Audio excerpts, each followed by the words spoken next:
मित्र और संजय मयूख जी, डॉक्टर संबित पात्रा, सभी सम्मानीय पत्रकार मित्रों, नमस्ते। अभी कांग्रेस पार्टी के दफ्तर से बहुत ज्ञान मिला है और राहुल गांधी ने तो ऐसा ज्ञान दिया है कि देश को भी काफी समय लगा समझने में। तो ऐसा लगा कि बोलना जरूरी है। हमारे सम्मानीय राष्ट्रीय अध्यक्ष ने भी एक ट्वीट किया, आपको पता ही है, देखा होगा आपने। अगर राहुल गांधी, सोनिया जी और खरगे जी के सामूहिक प्रेस को एक शब्द में कहा जाए तो हार की हताशा में बहाना ढूंढा गया है। मैं फिर कह रहा हूं, आने वाले लोकसभा चुनाव में हार की हताशा में एक बहाना ढूंढा गया है। In utter desperation of imminent defeat, the Congress party at the highest level sought to create an alibi today. कुछ तो बोले, लेकिन उसमें कांग्रेस पार्टी का अकाउंट अगर फ्रीज किया गया है तो देश का अकाउंट फ्रीज किया गया है। ये तो कमाल है भाई। मुझे अपने जेपी मूवमेंट के आंदोलन के दिनों की याद आ गई। Indira is India, India is Indira, याद है ना? इमरजेंसी का दिन, जेपी की अगुवाई, कांग्रेस पार्टी की हार, आप सभी जानते हैं। कांग्रेस पार्टी राजनीतिक रूप से सूख कर कांटा हो गई है, फिर भी कांग्रेस पार्टी का अकाउंट अगर फ्रीज हुआ तो देश का अकाउंट फ्रीज हुआ। Mr. Rahul Gandhi, what do you mean by this? Don't insult Indian democracy. Rahul Gandhi, Bharat के लोकतंत्र को इस तरह से आप शर्मसार नहीं करें। ये देश आपकी पार्टी से बड़ा है, ये देश का लोकतंत्र आपसे बड़ा है।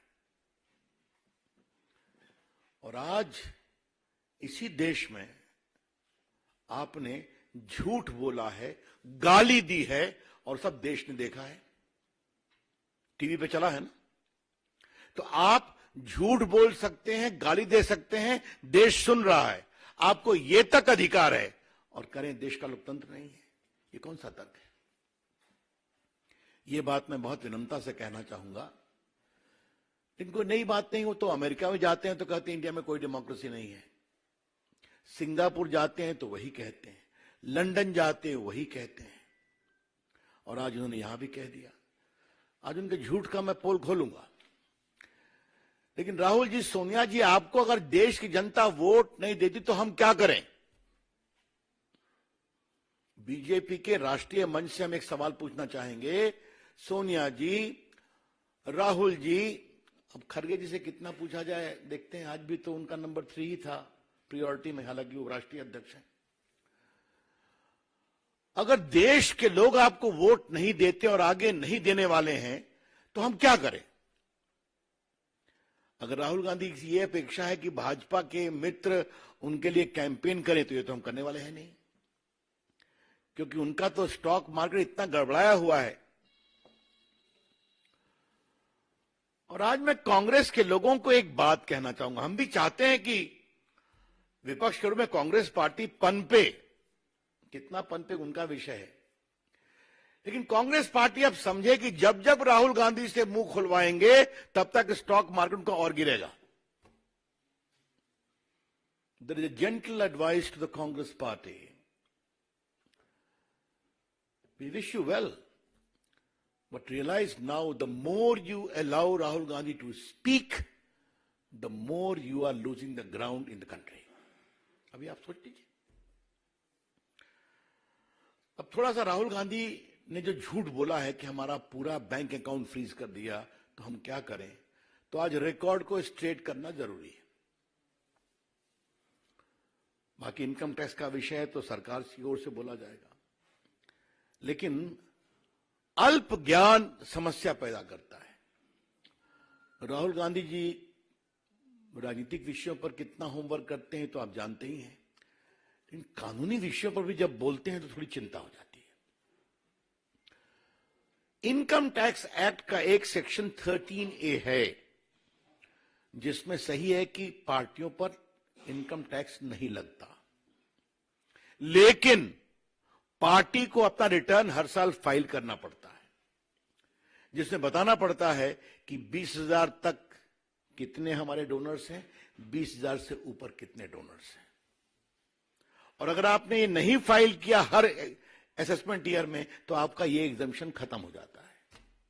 ये है section 13A। Let me repeat, under the income tax act section 13A, there is a clear provision that the political party is exempted from income tax, provided they file their return every year as to how much money has come of 20,000 rupees and duly certified auditor's report as to how much they had received from big donation. If you don't do it, you lose that exemption. ये बहुत basic चीज है जिसको समझना चाहिए। अब थोड़ा हम आपको बता दें कि ये जो चिल्ला रहे हैं, 6/7/21 को असेसमेंट ईयर 18-19 के लिए ऑर्डर पास हुआ कि उन्होंने रिटर्न फाइल नहीं किया था। तो रिटर्न फाइल नहीं किया तो एग्जम्पशन खत्म हो गया। एग्जम्पशन खत्म हो गया तो 105,17,29,635 रुपए का डिमांड रखा गया। और मैं आपको बता दूं, इनकम टैक्स एक्ट में धारा 220, धारा 221 में इस बात का पूरा प्रावधान है। कलेक्शन एंड रिकवरी 10 सेक्शन है। कैसे कलेक्शन होगा, कैसे रिकवरी होगी, सर्टिफिकेट होगा, पेनाल्टी लगेगी, मैं पढ़ नहीं रहा हूं, but there is a inbuilt mechanism. तो उसका टैक्स का प्रोसेस है। आईटीओ ने नहीं किया तो आप अपील में जाएंगे, अपील ने नहीं किया तो आप कमिश्नर के यहाँ जाएंगे, कमिश्नर ने नहीं किया तो आप ट्राइब्यूनल में जाएंगे, ट्राइब्यूनल नहीं किया आप हाई कोर्ट जाएंगे, सुप्रीम कोर्ट जाएंगे।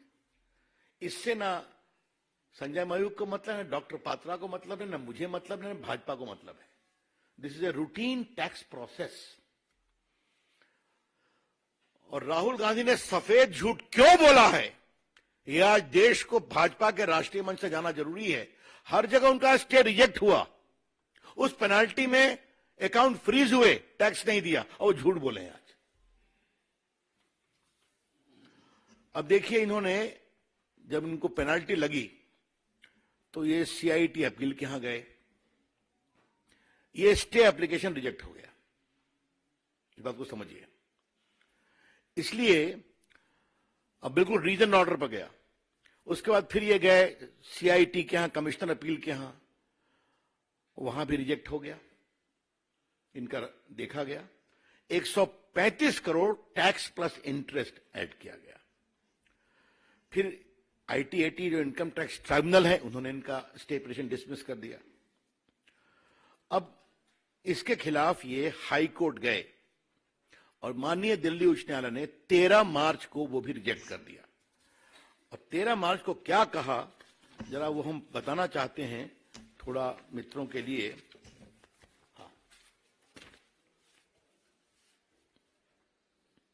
Court remark that it was badly handled matter and somebody from the Congress office went to sleep right from 2021. Merely because someone chose to wake up and put you on notice in February will not change those facts.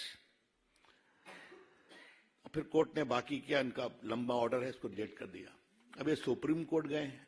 Supreme court में 1 अप्रैल को सुनवाई है। राहुल गांधी जी, आज आपने अपनी press में इसको क्यों छुपाया? आपकी पार्टी अपील में गई, आपकी पार्टी आईटीएटी में गई, आपकी पार्टी हाई कोर्ट में गई, आपकी पार्टी सुप्रीम कोर्ट गई है। आपने क्यों छुपाया? और जैसा हमने बताया, इनकम टैक्स में इस बात का प्रावधान है कि अगर आपके पास ड्यू है, आप ड्यू नहीं देंगे तो रिकवरी में आपका बैंक अकाउंट फ्रीज हो सकता है। और जहां तक मेरे को स्मरण आता है कि लियन 135 करोड़ का इनके बैंक अकाउंट पर कोर्ट ने डाला था कि आप 135 करोड़ मत छूइए, बाकी ऑपरेट करिए। देखिए समस्या क्या है, कांग्रेस पार्टी हिसाब किताब रखना भूल गई है। कोई दिक्कत नहीं है उसमें, जो हमारे वरिष्ठ पत्रकार बैठे हैं उनको याद होगा, कांग्रेस के एक अध्यक्ष होते थे, न खाता न बही, जो डॉट डॉट कहे वो सही। याद होगा लोगों को। मैं नाम नहीं ले रहा हूं, मैं नाम नहीं लिया। तो ये हो गया। अब मैं आपसे कहना चाहता हूं कि ये उनका 94-95 में 53 करोड़ लगा था, और उसके बाद बाकी भी इनका 14-15 से 20-21 मैंने बता दिया। और ये सारी बातें जो चल रही हैं, इलेक्टोरल बॉन्ड्स पर भी कहा है, बाकी कहा है, मेरे डॉक्टर पत्रा उस पर बोलेंगे, क्योंकि बहुत धन्यवाद। हाँ, बस 2 मिनट और। Don't become impatient like Rahul Gandhi. Of course not sir. Cool. तो मैं कह रहा था कि ये क्या मतलब है इसका, कितना झूठ बोलेंगे राहुल गांधी आप। और आज राहुल गांधी ने कोर्ट के बारे में कहा है, इलेक्शन कमीशन के बारे में कहा है, मीडिया के बारे में कहा है, सब चुप हैं। Rahul Gandhi ji, please apologise for castigating these institutions. आप कोर्ट गए हैं ना, दिल्ली हाईकोर्ट में रिजेक्ट हुआ है ना आपका, सुप्रीम कोर्ट में 1-4 को सुनवाई है ना आपकी, आप आईटी अपील में गए ना, आप ट्राइब्यूनल में गए ना, तो आप कोर्ट के प्रोसेस में गए कि नहीं गए? तो आप कैसे कह रहे हैं कि कोई सुनवाई नहीं हो रही है आपकी? वैसे क्या कहा जाए, मैं तो आपसे कई बार बात कर चुका हूं, इस परिवार ने किस तरह से नेशनल हेराल्ड की 5,000 करोड़ की संपत्ति हथिया ली, वो भी केस चल रहा है, चर्चा कर चुके हैं कि बिना सिर्फ 50 लाख के इन्वेस्टमेंट पर 5,000 करोड़ की संपत्ति परिवार ने ले ली, जिस ट्रस्ट में सोनिया जी और राहुल गांधी के 76% शेयर थे। तो मित्रों, मुझे लगा कि देश को यह बताना जरूरी है। तो राहुल गांधी जी, आपकी हार तय है, सोनिया जी आपकी हार तय है। देश मोदी जी के साथ आगे बढ़ना चाहता है, लेकिन आज आपने दुनिया में भारत के लोकतंत्र को बदनाम किया है। I repeat, by this utterly irresponsible, shameful comment, Sonia ji, you and your son have shamed Indian democracy globally. मत करिए। हमें भारत के लोकतंत्र पर गर्व है, हमें भारत की मीडिया पर गर्व है, हमें भारत के न्यायपालिका पर गर्व है। अभी तो देखा इलेक्टोरल बॉन्ड में फैसला हुआ कि नहीं हुआ? हुआ, बाकी होता है, यही तो देश है। तो मुझे लगा कि ये फैक्ट सामने रखें, और राहुल गांधी के एनजीओ मित्रों से आग्रह है, उनको जब प्रेस के सामने आप खड़ा कर देते हैं तो थोड़ा तो होमवर्क करा दिया कीजिए। क्यों उनकी जगहसाई कराते हैं? आपके वो युवराज हैं, आपके लोग उनको भविष्य के प्रधानमंत्री बनाने के लिए व्यग्र हैं, थोड़ा सा रंगाई पुताई ठीक से किया कीजिए। धन्यवाद। मित्रों, मेरा विनम्र निवेदन माननीय डॉक्टर